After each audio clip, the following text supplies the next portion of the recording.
여러분, 오늘 그냥 이거 재밌는 얘기예요. 그냥 오늘 17장에 보면 여전히 지혜자와 어리석은 자. 왜냐하면 이 잠언서는 지혜서기 때문에 계속 반복되는 용어들이 쓰이고 있어요. 그리고 얼마나 지혜가 중요하면 이렇게 지혜를 강조하고 있을까? 지식은 배움과 경험을 통해서 얻어지지만 이 지혜라고 하는 건 하나님께로부터 부음받아야 얻어지는 거거든요. 그래서 하나님의 은혜로 얻는 거, 하나님이 우리에게 부어줘야만 얻을 수 있는 게 지혜라고 해요. 오늘 나오신 분들 모두 다 하늘의 지혜 받으시기를 축원합니다. 그게 인생 살는 성공의 비결이에요. 여러분, 인생은 지식이 많은 사람보다 지혜가 많은 사람이 훨씬 잘 살아요. 그래서 제가 아까 인생은 타이밍이라고 그랬어요. 타이밍. 잠언에 뭐라고 그랬냐면, 사람이 마음으로 그 길을 계획할지라도 걸음을 인도하시는 분은 하나님이시다, 이렇게 나와요. 우리가 아무리 우리 길을 계획해도 우리 걸음을 궁극적으로 인도하는 분은 하나님이라는 거예요. 그 하나님 앞에 여러분 인생을 거시기를 축원합니다. 여러분 인생을 맡기시기를 축원합니다. 그럼 그분이 타이밍의 명수야. 하나님이 타이밍의 명수, 기가 막히게 우리의 걸음을 인도해 주셔서 딱 맞추시는 거예요. 저는 우리 교회를 개척해서 34년 목회하면서 이런 일들을 너무너무 많이 봤어요. 내가 아무리 내 길을 계획해도 하나님이 틀고 하나님이 핸들링 하셔서 내 인생의 길, 우리 교회 갈 길을 인도하신다는 걸 얼마나 많이 경험했는지 몰라요. 그래서 여러분, 이런 하나님, 우리 길을 인도하시고 우리의 걸음을 주장하시는 이 하나님 앞에 내 인생의 전폭을 맡길 때 이 사람은 승리와 영광의 삶을 살 수 있는 줄 믿습니다. 그래서 우리는 자기를 돌아봐야 되는데, 오늘 여기 보니까 미련한 행동은 가정의 화목을 깨고 주인의 아들이면서도 종의 다스림을 받고, 그러니까 영적으로 보면 하나님의 아들인데도 사단 마귀, 이 악한 자들의 다스림을 받는다는 말이에요. 또 악한 말에 귀를 기울이고 반역만 일삼는다는 겁니다. 우리가 우리 속담에 길이 아니면 가지를 말고 말이 아니면 듣지를 말라는 말이 있어요. 인생살이에서 좋은 길, 바른 길 제대로 찾아가는 거 굉장히 중요해요. 그리고 말 같지 않은 건 안 듣는 거, 이거 중요해요. 그래야 여러분이 지혜로운 삶을 사실 수가 있는 줄 믿습니다. 그래서요, 지혜자는 본장에서 뭐라고 그러냐면 12절에 보니까 미련한 사람을 만나는 이 새끼를 빼앗긴 앙콤을 만나는 게 더 좋다 이래요. 여러분, 새끼를 빼앗긴 앙콤이 얼마나 무섭겠어요. 지금 이 앙콤이 그냥 최대로 악이 나가지고 닥치는 대로 해칠 텐데, 차라리 미련한 사람 만나는 것보다는 새끼 빼앗긴 앙콤 만나는 게 낫대. 그러니까 이 미련한 사람들, 이거 보통 문제 아니에요. 보통 문제. 자, 이는 이 미련한 사람이 얼마나 악영향을 끼치는가, 이런 교훈을 하는 거예요. 미련한 사람이 다른 사람에게 끼쳐지는 이 악한 영향이 얼마나 큰지 모른다는 거예요. 본문 1절에 보니까 비록 가난하더라도 화목하는 게 부자 되면서 다투는 것보다 낫대요. 여간 채소를 먹으면서, 그러니까 상추쌈에 보리밥 고추장 비벼가지고 그렇게 먹고 화목하는 게, 육선이 가득한 거, 고기 반찬 고량짐이 먹으면서 아웅다웅 싸우는 것보다 차라리 이렇게 가난할지라도 화목하는 게 낫대요. 여러분, 행복이라고 하는 건 꼭 돈이 많거나 사회적인 어떤 지위가 높아서 행복한 거 아닙니다. 그 마음에 평화가 있고, 그리고 그 환경이 화평이 있고, 이게 행복한 거예요. 할렐루야. 이런 가정 되기를 축원합니다. 여기서 육선이 가득하다는 말은 화목제물이 가득하다는 말인데, 이스라엘 사람들은 화목제를 드린 뒤에 음식을 나눠 먹었어요. 그래서 그 음식을 나눠 먹는데 서로 많이 먹겠다고 다투는 일이 종종 생겼던 거예요. 그래서 그걸 빗대서 이런 말씀을 했고요. 실제로 사무엘상 1장 4절로 6절에 보면 그 재물의 분깃을 나누다가 한나와 브린나가 다투는 모습이 나옵니다. 지혜자는 인간 사회에서 볼 수 있는 다양한 양상을 통해서 화목하는 자와 미련한 자를 구별하고 미련한 행동을 경계하고 있습니다. 역시 본장에서도 우리가 특이한 점을 본다면 말에 관한 구절이 빠지지 않고 있다는 거예요. 매 장에서 이 말에 대한 교훈을 하고 있어요. 4절, 7절, 27절, 28절 등에 이 잘못된 말 하지 말고, 거짓말 하지 말고, 그리고 이간질한 말 하지 말고, 거짓말 듣지도 말고, 모함할 말 듣지도 말고, 이런 얘기들이에요. 말도 잘해야 되고 말도 잘 들어야 돼요. 한번 옆 사람 쳐다보고 말 조심합시다. 말 잘합시다. 이 말 때문에 다툼을 일으키기도 하고 말 때문에 화목을 하기도 해요. 민수기 12장 1절 이하에 보면 모세가 구수 여인을 취했다 이렇게 나와요.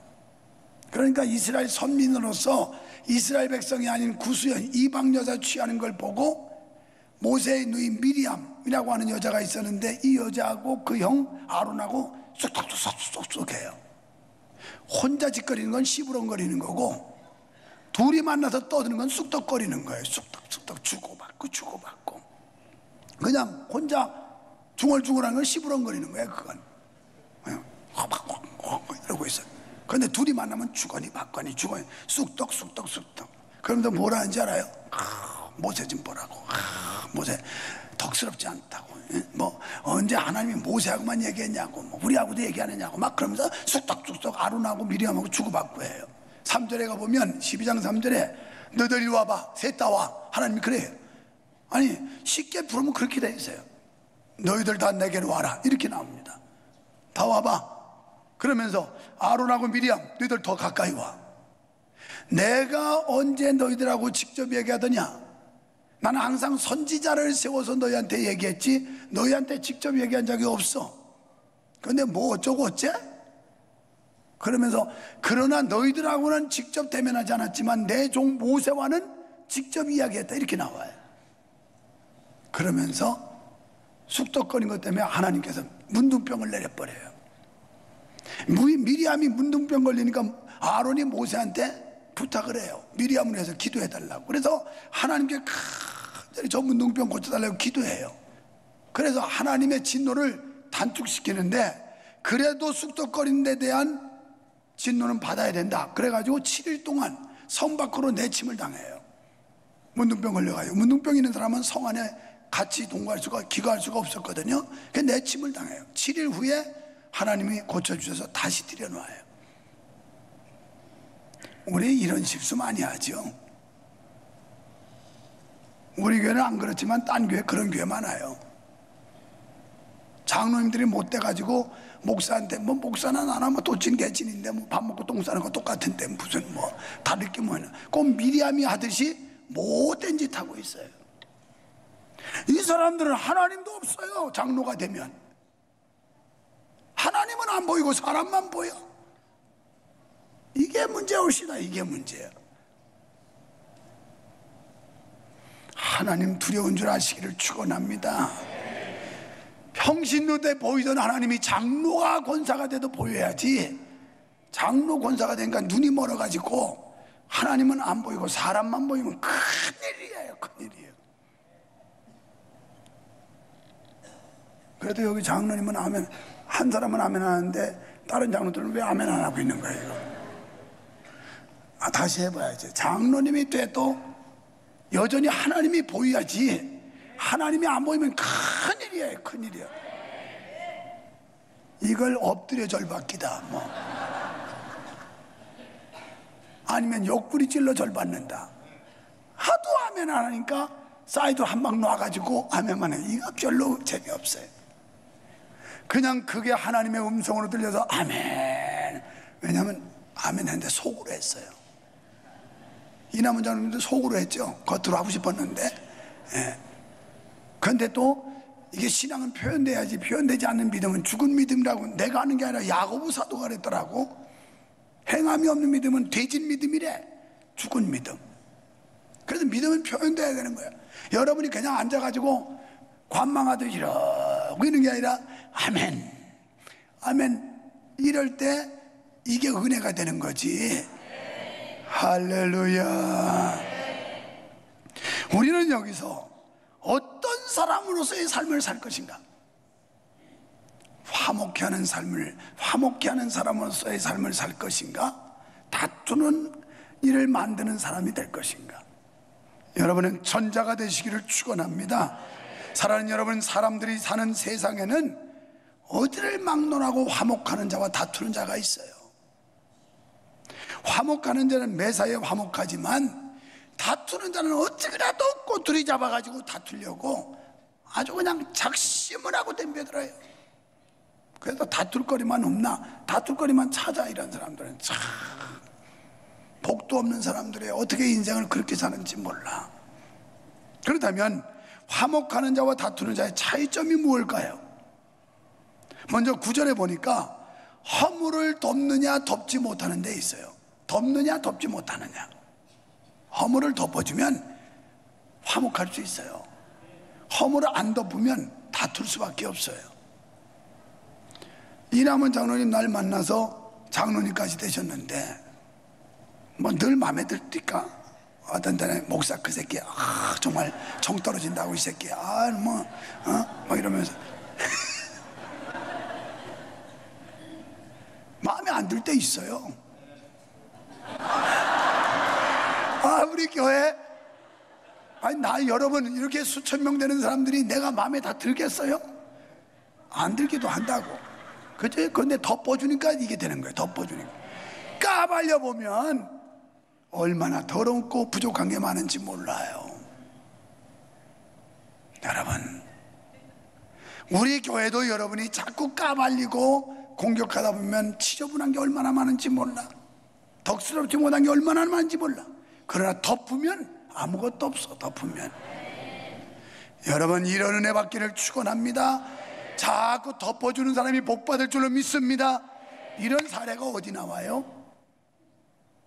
노아 홍수 이후에 포도주를 얼마나 퍼자셨는지 완전 꼭지 떨어져 가지고 그냥 완전 고주망태가 됐는데 겉옷이 벗겨진 것도 몰랐어. 그래서 하체를 다 드러냈어요. 노아의 세 아들이 있었어요. 함, 셈, 야벳. 그런데 이 함이라는 놈이 차라리 늦게 봤으면 되는데 제일 먼저 봤어. 그래가지고 형들한테 와서 막 쑥덕쑥덕 하면서 우리 아버지 노망 들렸다고, 우리 아버지 주책이라고, 지금 우리 아버지가 하체를 딱 드러내고 저렇게 고주망태가 되어서 좀 자빠져 있다고 막 그러면서 쑥덕쑥덕거려요. 그때 셈과 야벳은 차마 정면으로 갈 수가 없어가지고 자기 겉옷을 벗어서 둘이 자꾸 뒷걸음질을 쳐서 이렇게 덮어줘요. 노아가 술이 깬 뒤에 아들들이 한 짓을 봅니다. 함은 막 쑥덕쑥덕거리고 막 흉보고 이렇게 돌아다녔어요. 그랬더니 함은 저주해요. 너의 후손은 셈과 야벳의 종이 될 것이다. 그리고 셈과 야벳은 복을 줘요. 네 자손들이 잘 될 것이다. 그대로 됐죠. 인종에 관련된 얘기를 할 수 없지만 여러분, 오늘 우리가 덮어주는 사람 은혜 받아요. 덮어주는 사람 축복 받아요. 오늘 여러분 주변에서 성도들에게 못마땅한 게 있어도 덮어주고 용납하고 그가 믿음 생활로 잘할 수 있도록 격려해야 이게 은혜지. 아무개가 어쩌고 쑥덕거리다가 죽는 수가 있어. 쑥덕거리지 마. 그냥 불만 있으면 혼자 시부렁거려. 그냥. 그래서 성전에 와서 하나님한테 시부렁거려 봐. 하나님, 아무개가 어쩌고 그 하나님이 알아서 해. 알아서. 그게 사는 길이야. 전도도 못하는 입이 또 이 집 저 집 찾아다니면서 왜 이렇게 쑥덕거리기는 잘하는지. 나발라발라발라발라발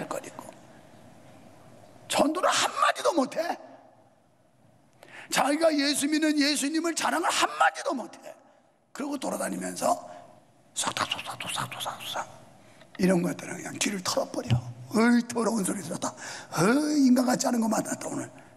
아니 그 앞에서 하지 말고 얼른 자리를 뜨고 상종을 하지 마라. 상종을. 그게 사는 길이야. 그게 은혜 받는 길이에요. 믿어주시면 아멘 합시다. 이게 살 길이에요. 잠언 10장 12절에 미움은 다툼을 일으켜도 사랑은 허물을 가리운다고 그랬습니다. 요한일서 4장 10절에 보니까 예수님이 오신 건 화목제물로 오셨다고 그랬어요. 그렇습니다. 화목하는 사람은 언제나 사랑의 사람인 줄로 믿습니다. 베드로전서 4장 7절로 8절에도 만물의 마지막이 가까웠으니 그러므로 너희는 정신을 차리고 근신하여 기도하라. 무엇보다도 열심으로 사랑할지니 사랑은 허다한 죄도 덮는다 그랬어요. 여러분이 사랑의 안경을 쓰면 다 덮어져요. 그런데 미움의 안경을 쓰면 사사건건이 시비 걸게 돼 있어요. 유 목사 같은 인간, 여러분이 미움의 안경 쓰고 시비 걸면 걸릴 게 얼마나 많은지 몰라요. 그냥 사랑의 안경 쓰고 덮어주니까 견디지. 우리 속담에 털어서 먼지 안 나는 사람 없다고 그러잖아요. 여러분 꼬투리 잡다 보면 한도 끝도 없어요. 여러분 사랑의 사람, 예수님의 사람은 덮어주는 거예요. 덮어주는 거. 그렇습니다. 매사에 부정적이고 비판적으로 보는 사람은 남의 허물을 덮어주지 못하고 다투는 사람이 돼요. 그러나 화목하는 사람은요 항상 입장을 바꿔놓고 생각해. 그래서 이해하고 용서하는 마음을 갖습니다. 이 두 사람의 행동이 차이가 나는 겁니다. 그러므로 우리도 허다한 허물도 용서하고 그러한 사람을 사랑할 수 있는 화목하는 사람이 되어야 할 줄 믿습니다. 그래서 모든 것을 긍정적으로 생각하고 사랑으로 대하여 공동체를 화합하게 하는데 일조를 하시기를 축원합니다. 누가 뭐래도 공동체를 깨뜨리는 행위는 마귀 역사예요. 이건 사탄의 장난이에요. 공동체를 깨뜨리는 거. 그리고 두 번째는 10절에 충고를 받느냐 받지 않느냐 하는 거예요. 여러분 지혜롭고 총명한 자는 충고를 잘 받지만 미련한 자는 충고를 받아들이지 않습니다. 공자는 이런 얘기했어요. 나의 선을 말해주는 자는 내게 도적이 되고 나의 악을 말해주는 자는 내게 스승이 된다.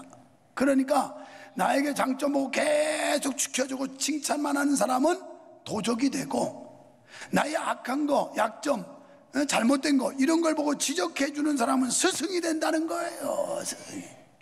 교회 와서 좋은 얘기만 들으려고 자꾸 귀를 간질간질해주고 못해도 잘한다고 하는 소리만 들으려고 하니까 도적이 되는 거예요. 도적이. 지혜자를 책망해야 너를 사랑하리라 그랬어요. 그걸 깨달을 줄 아는 겸손한 사람, 뭐가 은혜가 있는 사람, 이런 사람을 책망해야 오히려 감사하게 생각하고 주여 하면서 은혜 받고 감동받고 감화를 받는단 말이에요. 잠언 6장 23절에서 책망은 곧 생명의 길이라는 것을 아는 사람이 지혜로운 사람이라고 말씀합니다. 그러므로 책망을 달게 받는 그 사람이 화목한 사람이요, 책망을 싫어하는 사람은 미련한 사람이요 다투는 사람이라는 거예요. 세 번째 11절로 13절에 반역하느냐 충성하느냐의 차이입니다. 다투는 자의 특징은 반역이에요. 그런데 이게 원망불평 조그만 것부터 시작해가지고 불평불만이 점점 커지면서 결국은 반역에까지 가는 거예요. 이게 막 계속 부풀어서 신앙적인 면에서 하나님의 은총에 대한 거부 혹은 하나님의 권위에 대한 도전까지 나타납니다. 그런데 이런 성격의 반역은 성도들은 절대 있어서는 안 돼요. 하나님의 은혜와 은총에 대한 반역, 신앙적으로 하나님을 거역하는 이런 행위는 절대 해서는 안 됩니다. 하나님을 대적하는 것은 사단의 세력이라고 밖에 볼 수 없어요. 그러므로 반역하는 자, 다투는 자는 하나님을 대적하는 사단이 좋아하는 일을 하고 있다, 이렇게 볼 수 있습니다. 반면에 온전한 성도는 언제나 화목하는 믿음과 적극적인 사고를 가지고 세상을 살아가는 사람들입니다. 사랑하는 여러분, 세상에는 선한 행위로 칭찬을 받으며 사는 사람도 있고요, 또 옳지 못한 행위로 비난을 받고 사는 사람도 있습니다. 어느 사회 어느 공동체나 분쟁을 일으키는 몇 사람 때문에 심각한 진통을 겪게 돼요. 오늘 말씀에도 말하고 있죠. 14절에 다투는 시작은 방축에서 물이 새는 것 같다. 이 저수지 뚝을 말하는데 거기에 조그마한 쥐가 구멍을 뚫어놨는데 거기에 물이 쫄쫄쫄쫄 새다 점점 커져 뚝이 무너진다는 거예요. 이 다투는 게. 오늘날 교회 안에도 이런 사람들이 있어서 거룩과 사랑이라는 화음은 깨져버리고 다툼과 싸움이라고 하는 불협화음이 생겨나는 겁니다. 성도는 인내하는 마음이 필요합니다. 고통의 무게가 어떠하든지 잘 참고 견디도록 해야 합니다. 그래야 큰 그릇이 될 수 있고 귀한 그릇이 될 수 있는 줄 믿으시면 아멘 합시다. 옆에 사람 보고 큰 그릇 됩시다. 귀한 그릇 됩시다. 우리의 신앙은 연단을 통해서 자라나는 거예요. 이제 우리는 화목하게 하는 사람이 돼야 될 줄 믿습니다. 다투는 사람이 되어서 남의 허물을 비판하고 정죄하는 일만 해서는 안 돼요. 그리고 책망을 싫어해서 책망하는 사람을 원수시해서도 안 돼요. 또한 영적으로나 인간적으로 반역하거나 배은망덕하는 배신자가 돼서도 안 돼요. 이제 우리는 모든 것을 긍정적으로 보고 적극적으로 해결하는 생각으로 비판하는 것보다는 이해하려고 노력을 해야 합니다. 칭찬보다는 책망을 좋아하고 반역보다는 충성하는 가운데 하나님의 뜻을 실천하는 성도가 되시기를 축원합니다.